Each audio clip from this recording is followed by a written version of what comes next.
Hello friends, moms വേൾഡിലേക്ക് എല്ലാവർക്കും സ്വാഗതം. എല്ലാവർക്കും നല്ലൊരു ദിവസം ആശംസിക്കുന്നു. അപ്പോൾ ഞാനിന്നൊരു ഈവനിങ് വ്ളോഗായിട്ടാണ് കേട്ടോ വന്നിരിക്കുന്നത്. അപ്പോൾ നമ്മുടെ ചെടികളാണ് ഇപ്പോൾ ഇതൊക്കെ. അപ്പോൾ ഇതിൻ്റെ പണികളൊന്നും ഇപ്പോഴും കഴിഞ്ഞിട്ടില്ല. അപ്പോൾ ഒന്നിച്ചിങ്ങനെ കൂട്ടി വെച്ചിരിക്കുകയാണ്. അപ്പോൾ ചില ചെടികൾക്കൊന്നും വെള്ളം തന്നെ കിട്ടണില്ല. ഇങ്ങനെ ഒന്നിച്ച് വയ്ക്കുമ്പോൾ ചില ചെടികളുടെ ഉള്ളിലേക്കൊന്നും വെള്ളം കിട്ടണില്ല. അപ്പോൾ കുറച്ച് ചിലതൊക്കെ ഉണങ്ങി നിൽക്കുന്നുണ്ട്. അപ്പോൾ വേനൽക്കാലത്താകുമ്പോൾ നല്ലോണം നനച്ച് കഴിഞ്ഞാൽ നല്ലതുപോലെ പൂക്കൾ ഉണ്ടാവുന്ന ഒരു സമയമാണിപ്പോൾ. അപ്പോൾ അതുകൊണ്ടാണല്ലോ ഈ മാർച്ച് ഏപ്രിൽ മാസങ്ങളിലൊക്കെ ഊട്ടിയിലൊക്കെ പുഷ്പമേള നടത്തുന്നത് കണ്ടില്ലേ. നനച്ച് കഴിഞ്ഞാൽ നല്ല പൂക്കൾ, നല്ല നിറമൊക്കെ ഉള്ള നല്ല കളറുള്ള പൂക്കൾ ഉണ്ടാവുന്ന ഒരു സമയമാണ് മാർച്ച് ഏപ്രിൽ മാസങ്ങളിൽ. ഇപ്പോൾ മഴക്കാലം ഒക്കെ ആകുമ്പോഴാണ് ചെടികളൊക്കെ പറ്റേ അങ്ങോട്ട് നാശമാവുക. അപ്പോൾ നല്ലതുപോലെ നമ്മൾ നനച്ച് കൊടുക്കണം വേനൽക്ക്. ഇനി വളം ഇത്തിരി കുറഞ്ഞാലും നനവാണ് നല്ലോണം വേണ്ടത്. നനച്ചാൽ തന്നെ നല്ലോണം ചെടികൾ വളരും. അപ്പോൾ പൂക്കൾ ഉണ്ടാവുന്ന ചെടികളൊക്കെ കാണാൻ നല്ല ഭംഗിയായിരിക്കും. ഇപ്പോൾ ഈ ഒരു ചെടി ഉണ്ടല്ലോ, അത് എനിക്ക് ഓണത്തിന് ഇങ്ങനെ ചെട്ടിക്ക എന്നൊക്കെ പറയും. അത് ഓണത്തിന് കിട്ടിയതാണ്, വിത്ത് പാകി ഉണ്ടാക്കിയതാട്ടോ. അപ്പം ഞങ്ങളെ ബാത്റൂമാണത്. പണികൾ ഇപ്പോഴും കഴിഞ്ഞിട്ടില്ല, പകുതി ഇനിയും കഴിയാൻ കിടക്കുന്നുണ്ട്. അപ്പോൾ കഴിഞ്ഞിട്ട് വീഡിയോ എടുത്ത് ഇടുന്നുണ്ട്. അപ്പോൾ ചെടിയൊക്കെ നന്നായി നനയ്ക്കണം വൈകുന്നേരം ആകുമ്പോൾ. രാവിലെ നനയ്ക്കലുണ്ട്, നല്ല വെയിലാണല്ലോ അപ്പോൾ. അപ്പോൾ അതൊക്കെ കഴിഞ്ഞ് ഞാൻ അകത്തേക്ക് വന്നു. അപ്പോൾ പിന്നെ വൈകുന്നേരം ആയാൽ ഒന്നും കൂടി അടിച്ചു വാരണം. കുട്ടികളൊക്കെ ഉള്ള ഇതല്ലേ, അപ്പോൾ സന്ധ്യ ആകുമ്പോൾ എന്നും ഒന്ന് അടിച്ചു വാരും. അടിച്ചു വാരിയതിന് ശേഷം പിന്നെ വിളക്ക് വയ്ക്കുകയാണ് ചെയ്യുക. അപ്പോൾ നമ്മളെ വീടിനൊക്കെ ഒരു ഐശ്വര്യമാണ്. മറ്റേത് ഇങ്ങനെ ഒരു പൊടിയാണ് അകത്തൊക്കെ. 2 നേരം അടിച്ചു വരുവാലും നമുക്കിപ്പോൾ ഈ വേനൽ സമയത്തൊക്കെ നല്ല പൊടിയായിരിക്കും. അല്ലെങ്കിൽ നമ്മൾ സന്ധ്യ നേരത്തൊന്ന് അടിച്ചു വാരിയിട്ട് വിളക്ക് വെച്ചാൽ നല്ലൊരു ഐശ്വര്യമായിരിക്കും വീടിനുണ്ടാവുക. സന്ധ്യ ആവുന്നതിന് മുമ്പേ അടിക്കണം. പിന്നെ അതൊക്കെ കഴിഞ്ഞു, അടിച്ചു വാരലൊക്കെ കഴിഞ്ഞ് പിന്നെ അവിടെയൊക്കെ ഒന്ന് ക്ലീൻ ചെയ്തിടും. ഒക്കെ ആകെ ഇതായിട്ടാണല്ലോ കിടക്കുക നമ്മളെ വീടൊക്കെ. കുട്ടികളുണ്ടെങ്കിൽ എന്തായാലും വീടൊക്കെ ഒന്ന് മെസ്സി ആയിട്ടാവും കിടക്കുക. അപ്പോൾ റിമോട്ട് അവിടെ, ബുക്കാണ് പെറുക്കി പെറുക്കി മതിയാവുക. വലിയ പഠിത്തമൊന്നും ഇല്ലെങ്കിലും പുസ്തകങ്ങൾ അങ്ങനെ വാരി വലിച്ചിട്ടിട്ടാണ് നടക്കുകയുള്ളൂ. പിന്നെ റിമോട്ട്, ഒരു 3 റിമോട്ട് ഉണ്ടാവും ടി വിക്കൊക്കെ. അപ്പോൾ അത് ഓരോന്നും അവിടെയും ഇവിടെയാവും. അപ്പോൾ അതൊക്കെ നേരെയാക്കി വെച്ച് സോഫയൊക്കെ ഒന്ന് ക്ലിയർ ആക്കി വയ്ക്കും വൈകുന്നേരം ആകുമ്പോൾ. എന്നാൽ പിന്നെ രാവിലെ നമുക്ക് പെട്ടെന്ന് ഇപ്പോൾ ക്ലീൻ ചെയ്യേണ്ട ആവശ്യമൊന്നുമില്ല. പിന്നെ അങ്ങനെയായിട്ട് വൃത്തികേടാക്കിയിടൊന്നുമില്ല മക്കൾ. പിന്നെ ചെറുപ്പത്തിലേ ഞാൻ അവരെ അത് നല്ലതുപോലെ പഠിപ്പിച്ചിട്ടുണ്ട്. അങ്ങനെ വൃത്തികേടാക്കി അവനാൻ്റെ സാധനങ്ങളൊക്കെ, കളിക്കുന്ന സാധനങ്ങളാണെങ്കിൽ ഒരു കൊട്ട കൊടുക്കും, അതിലേക്ക് പെറുക്കിയിടാൻ പറയും. അങ്ങനെയുള്ള ചില കാര്യങ്ങളൊക്കെ ആൺകുട്ടികളാണെങ്കിലും നമ്മൾ പഠിപ്പിച്ച് കൊടുക്കണം. വീട് വൃത്തിയായിട്ട് സൂക്ഷിക്കാൻ നമ്മൾ ചെറുപ്പത്തിൽ തന്നെ പഠിപ്പിച്ച് കഴിഞ്ഞാൽ അവർ അങ്ങനെ അത് ഫോളോ ചെയ്ത് പൊയ്ക്കോളും. അങ്ങനെ വൃത്തികേടാക്കിയിടൊന്നുമില്ല. പിന്നെ അതൊക്കെ കഴിഞ്ഞിട്ടാണ് പിന്നെ വിളക്കൊക്കെ കത്തിച്ചത്.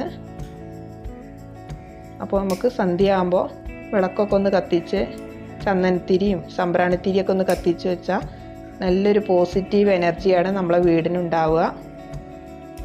നല്ലൊരു സുഗന്ധം വീട്ടിലേക്ക് കയറി വരുമ്പോൾ തന്നെ നല്ലൊരു ഫ്രഷ്നെസ് നമുക്ക് ഉണ്ടാവും എപ്പോഴും. ഏത് മതസ്ഥരാണെങ്കിലും നമ്മളൊരു നേരം ഇതുപോലെ രാവിലെയും വൈകുന്നേരമൊക്കെ ഒന്ന് പ്രാർത്ഥിച്ചാൽ നല്ലൊരു ഐശ്വര്യമാണ് വീടിന്. അപ്പോൾ രാവിലെ തന്നെ നമ്മളൊന്ന് പ്രാർത്ഥിച്ചിട്ട് നമ്മളൊരു ദിവസം തുടങ്ങി നോക്കൂ. അപ്പോൾ നല്ലൊരു പ്രത്യേക ഫ്രഷ്നെസ് ആവും. പിന്നെ അത് കഴിഞ്ഞ് കുറച്ച് ദോശമാവ് ഇരിക്കുന്നുണ്ടായിരുന്നു. അപ്പോൾ ദോശ ഉണ്ടാക്കി. കളിക്കാനൊക്കെ പോയി വരുമ്പോൾ ഭയങ്കര വിശപ്പാണല്ലോ. അപ്പോൾ അവർക്ക് 3-4 ദോശ ഉണ്ടാക്കി. പിന്നെ പഴം കൊണ്ടുവന്നിട്ടുണ്ടായിരുന്നു. അപ്പോൾ പഴംപൊരി വേണമെന്ന് പറഞ്ഞാൽ അങ്ങനെ പഴംപൊരി ഉണ്ടാക്കിയിട്ടോ ഒന്ന്. അപ്പോൾ കൂടുതൽ ഹെവി ആയിട്ടുള്ള ഇതായിരുന്നു വൈകുന്നേരം സ്നാക്സിനൊക്കെ. മക്കൾക്കിപ്പോൾ വളരുന്ന പ്രായമൊക്കെ ആകുമ്പോൾ അവർക്ക് എന്ത് കഴിച്ചാലും വിശപ്പ് മാറാത്തൊരു സമയമാണ് ഈ സമയം എന്ന് പറഞ്ഞാൽ. പിന്നെ കുറച്ച് കഴിഞ്ഞാൽ പിന്നെ അവർക്ക് അങ്ങനെ വലിയ ഭക്ഷണമൊന്നും വേണ്ടി വരില്ല. ചെറിയ കുട്ടികളാവുമ്പോൾ തന്നെയാണ് അവർക്ക് ഓരോന്നും കഴിക്കേണ്ടി വരിക. അപ്പോൾ നമ്മൾ ഈ ബേക്കറി ഫുഡൊക്കെ മേടിച്ച് കൊടുക്കുന്നേക്കാളും നല്ലത് നമ്മളിങ്ങനെ വീട്ടിൽ എന്തെങ്കിലും ഉണ്ടാക്കി കൊടുത്താൽ അവർക്ക് നല്ലൊരു ഹെൽത്തിയാണ്. നമ്മളെ വെളിച്ചെണ്ണ കൊണ്ട് തന്നെ ഉണ്ടാക്കി കൊടുത്താൽ ഓയിലൊക്കെ കൊണ്ടല്ലൊക്കെ ഹോട്ടലിലൊക്കെ ഉണ്ടാക്കുകയുള്ളൂ. അപ്പോൾ നമ്മളെ വീട്ടിലത്തെ വെളിച്ചെണ്ണ കൊണ്ട് തന്നെ ഉണ്ടാക്കിയാൽ നല്ല ഹെൽത്തി ആവുമല്ലോ. പിന്നെ നമുക്ക് ഉണ്ടാക്കണം എന്നുള്ളൊരു ബുദ്ധിമുട്ട് മാത്രമേ നമുക്കുള്ളൂ.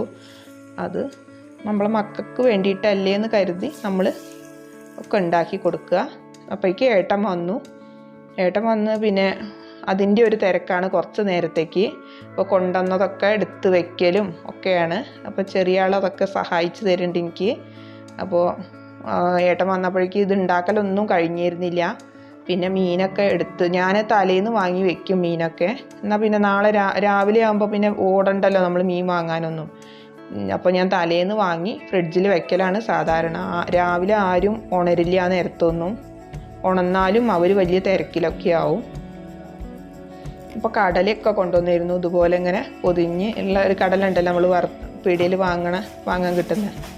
അപ്പോൾ അതൊക്കെ എല്ലാവരും കൂടിയും കഴിച്ചു. പിന്നെ ചീര കൊണ്ടുവന്നിരുന്നു. അപ്പോൾ അതൊക്കെ ക്ലീൻ ചെയ്ത് പിന്നെ ബോക്സിലൊക്കെ ആക്കി വെക്കണം.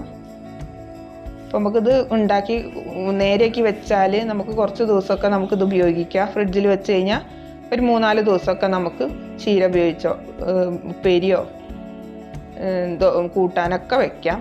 അപ്പോൾ നെല്ലിക്ക ഉണ്ടായിരുന്നു. അപ്പോൾ രാവിലെ വേവിച്ച് വെച്ചതാണിത്. ഇതിപ്പോൾ ഇതുവരെ ഇത് നേരെയാക്കാനൊന്നും സമയം കിട്ടിയിട്ടില്ലായിരുന്നു. അപ്പോൾ നെല്ലിക്ക ഈ ഇഡ്ഡലിത്തട്ടിൽ വെച്ചിട്ട് നന്നായി വേവിച്ചെടുത്തതാണ്. വേവിക്കുന്നതിൻ്റെ വീഡിയോ ഒന്നും എടുക്കാൻ നേരം കിട്ടിയില്ല. എന്നിട്ട് ഇങ്ങനെ കത്തി കൊണ്ട് ഇങ്ങനെ മുറിച്ചെടുത്തിട്ട് ഞാൻ എണ്ണയിലിട്ടിട്ട് ഇങ്ങനെ വറുത്തെടുക്കുന്ന രീതിയിലാണ് അച്ചാർ ഉണ്ടാക്കുന്നത്. അപ്പോൾ ഇനി ഉണ്ടാക്കുമ്പോൾ എന്തായാലും വീഡിയോ എടുക്കാം. അപ്പോൾ ഞാൻ ഇവനെ എൻ്റെ കൂടെ തന്നെ ഇങ്ങനെ നിർത്താറാണ് പതിവ്. ഞാൻ അടുക്കളയിൽ എന്തെങ്കിലും ചെയ്യുമ്പോൾ എൻ്റെ കൂടെ തന്നെ ഞാനിങ്ങനെ നിർത്തും പഠിപ്പിക്കാനൊക്കെ. വേറെ എവിടെയെങ്കിലും കൊണ്ടിരുത്തിയാൽ കളിയാണ്. അപ്പോൾ എഴുതാണ്ടെങ്കിൽ മാത്രമാണ് ഞാൻ എവിടെയെങ്കിലും ഇരുത്തുള്ളൂ. പഠിപ്പിക്കുന്ന നേരത്ത് ഒപ്പം തന്നെ ഇരുത്തിയിട്ട് വായിപ്പിക്കും.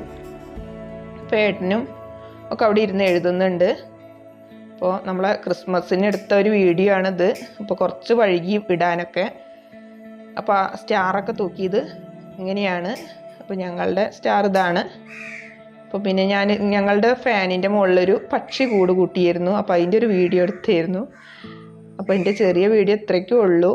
എല്ലാവരും സബ്സ്ക്രൈബ് ചെയ്ത് സപ്പോർട്ട് ചെയ്യുക.